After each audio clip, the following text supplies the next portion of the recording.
류승환 감독의 신작 휴민트, 완과 사는 남자에 밀리며 149만 동원 그쳐 한국 첩보 스릴러의 현주소는 어디인가? 설 연휴를 겨냥해 개봉한 류승환 감독의 신작 휴민트가 경쟁작 왕과 사는 남자에 크게 밀리며 흥행 성적에서 뚜렷한 부진을 드러내고 있다. 한국 영화 시장에서 이름만으로도 흥행을 보장한다고 여겨졌던 류승완이라는 이름 앞에 이례적인 물음표가 떠오르는 순간이다.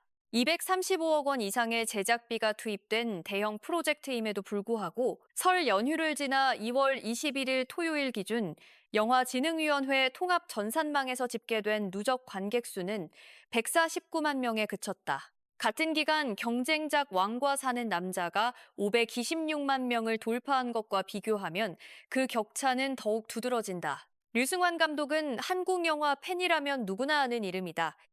액션 장르에서 자신만의 스타일을 구축하며 부당거래, 베테랑, 모가디슈, 밀수, 베테랑에 이르기까지 일관되게 흥행과 비평 두 마리 토끼를 잡아온 감독이다. 베테랑으로는 1,000만 관객 신화를 썼고 팬데믹 이후 한국 영화 불황이라는 악조건 속에서도 밀수는 514만, 베테랑에는 752만 관객을 동원하며 건재함을 입증했다. 그런 그가 만든 휴민트가 이처럼 저조한 성적표를 받아들고 있다는 사실은 단순히 개봉식이나 배급 전략의 문제만으로는 설명되지 않는다. 휴민트는 류승환 감독이 남북 소재를 다룬 세 번째 영화다. 첫 번째는 2013년 개봉한 베를린이었다. 한석규, 하정우, 전지현, 류승범이 출연한 이 작품은 한국판 본 시리즈라는 평가를 받으며 700만 관객을 동원했다. 당시는 종북이라는 딱지와 레드 콤플렉스가 현실 정치에서도 생생하게 살아있던 시대였고, 김정은이 국제사회의 주목을 받는 젊은 독재자로 급부상하던 때였다. 쉬리 이후 남북 대결이라는 소재가 첩보 스릴러 장르에서 충분한 극적 동력을 발휘할 수 있었던 시기였다. 두 번째는 2021년 개봉한 모가디슈였다. 1991년 소말리아 내전 당시 수도 모가디슈에서 남북 외교관들이 함께 극적으로 탈출한 실화를 바탕으로 한 작품으로 베를린과는 결이 달랐다. 서사와 인물 갈등, 시대적 배경이 탄탄하게 맞물렸고 후반부 자동차 추격 액션은 한국 영화 역사에 남을 명장면으로 손꼽혔다. 당시 국제정세 역시 영화에 힘을 실어주었다. 2018년과 2019년 미국 트럼프 대통령과 북한 김정은 위원장이 연이어 만나며 한반도의 평화 분위기가 조성됐고, 비록 코로나19 팬데믹으로 흐름이 끊기긴 했지만 남북 이슈는 여전히 대중의 관심권 안에 있었다. 그러나 2026년 휴민트가 개봉한 지금의 시대는 다르다. 2030세대를 중심으로 남북 통일에 대한 관심은 현저히 줄어들었고, 한 차례의 대화 무드와 그 실패를 거친 후 북한은 스스로 하나의 민족이라는 개념을 포기하는 방향으로 기울었다. 이게 트럼프 정부가 다시 한번 김정은에게 손을 내밀고 있지만 가시적인 성과는 나오지 않고 있다. 일각에서는 북한이 비상계엄과 정치적 혼란 속에서 드론 공격 같은 국제적 도발을 일삼는 적대 세력, 그 이상도 이하도 아니라는 시각도 존재한다. 베를린과 모가디슈가 개봉하던 시절과 비교했을 때 남북 소재에 대한 대중의 온도는 분명히 낮아져 있다. 흥미로운 점은 류승환 감독이 사실 훨씬 이전부터 이 세계에 발을 들여놓았다는 사실이다. 2011년 MBC는 창사 50주년 특별 기획으로 TV 다큐멘터리 시리즈 타임을 기획했다. 이 프로젝트에는 류승환, 이명세, 김현석 등 당시 흥행과 비평 양면에서 가장 주목받던 감독들이 참여해 각자 원하는 주제를 선택해 다큐를 연출했다. 류승환 감독은 간첩을 주제로 택했다. 당시 친분이 있었던 주진우 기자와 함께 실제 대한민국에서 살고 있는 간첩을 찾아 나섰고 국정원 직원과 탈북민 등을 직접 인터뷰했다. 베를린 속 주인공들의 토대가 되는 실제 인물들을 추적하는 이 과정이 영상에 담겼다. 그로부터 10년 후 모가디슈가 왔고 이제 또다시 13년이 흘러 휴민트가 도착했다. 휴민트는 러시아 블라디보스토크를 배경으로 한다. 제3지대라는 독특한 공간적 설정 속에서 국정원 블랙요원 조과장 역의 조인성, 북한 보위성 조장 박건 역의 박정민, 북한 총영사 황치성 역의 박해준, 북한 식당 여성 종업원 최선화 역의 신세경이 출연한다. 이야기의 골자는 조과장과 박건이 북한 총영사 황치성에 맞서 최선화를 구출하기 위해 힘을 합친다는 것으로 구도 자체는 베를린을 닮아 있지만 훨씬 단순화되어 있다. 바로 이 단순함이 관객의 뜨뜻미지근한 반응을 이끄는 핵심 요인 중 하나로 지목되고 있다. 관객들이 감정을 이입하는 핵심 인물인 조과장 캐릭터가 그 문제를 가장 잘 보여준다.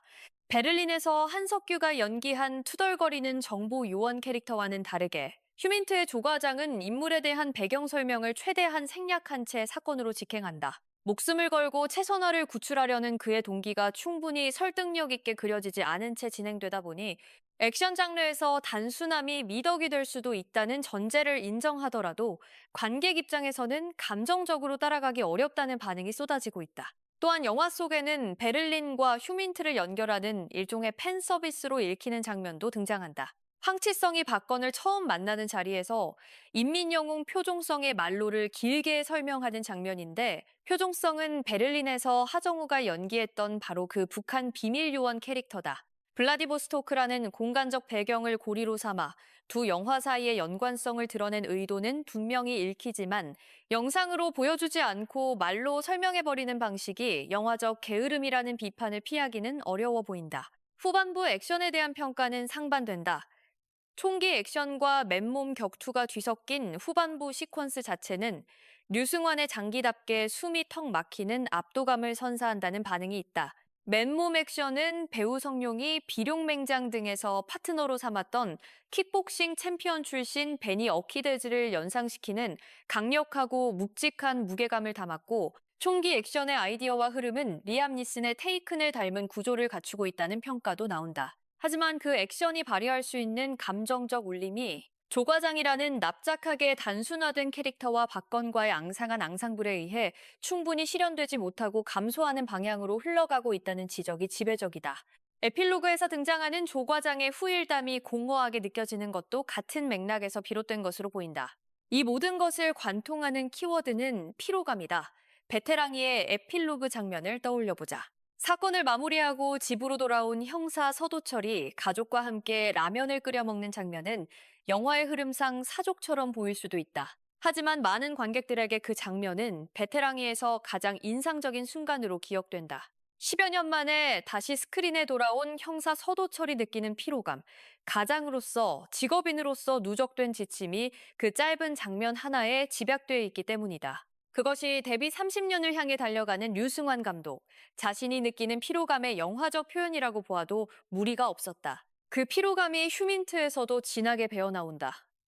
류승환 감독은 최근 인터뷰어 지승호와의 심층 인터뷰를 바탕으로 에세이집 재미의 조건을 출간했다. 이 책에서 류 감독은 휴민트를 자신의 연출 인생에서 하나의 분기점이라고 표현하며 예전엔 젊은 에너지로 밀어붙이고 거칠게 튀고 자극을 더해서 한 걸음 더 나아가려고 했는데 지금은 그런 방식이 나에게 맞지 않는다고 솔직하게 고백했다. 이번엔 의도적으로 자극을 많이 뺐다는 부연 설명과 함께 그 고백은 진솔하다.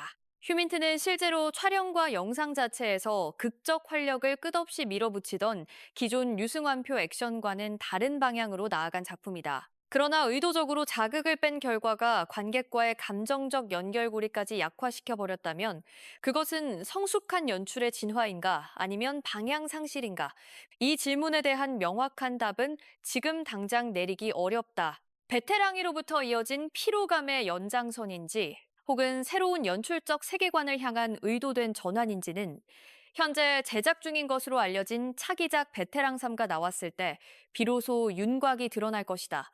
2026년 설 대목에 235억 원을 들여내놓은 류승환의 세 번째 남북 소재 영화가 149만 명이라는 성적표를 받아든 지금 한국 영화계는 이 숫자를 어떻게 읽어야 할지 고민하고 있다. 남북 관계를 소재로 한 첩보 스릴러라는 장르 자체가 더 이상 대중의 감성을 자극하지 못하는 시대가 된 것인지 아니면 그 장르를 채우는 이야기와 인물의 밀도 문제인지 나아가 류승환이라는 감독이 스스로 말한 것처럼 더 이상 예전의 방식이 통하지 않는 변화의 기로에 서 있는 것인지 한 가지 분명한 것은 왕과 사는 남자에 밀린 휴민트의 흥행 부진이 단순한 개봉 시기의 불운이 아니라 그보다 훨씬 복잡한 층위의 이야기를 담고 있다는 점이다. 여러분은 휴민트를 어떻게 보셨나요?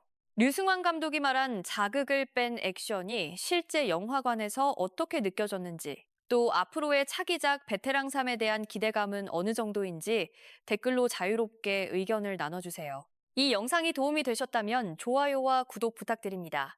매일 한국 영화계의 최신 소식과 깊이 있는 분석을 전달해 드리겠습니다.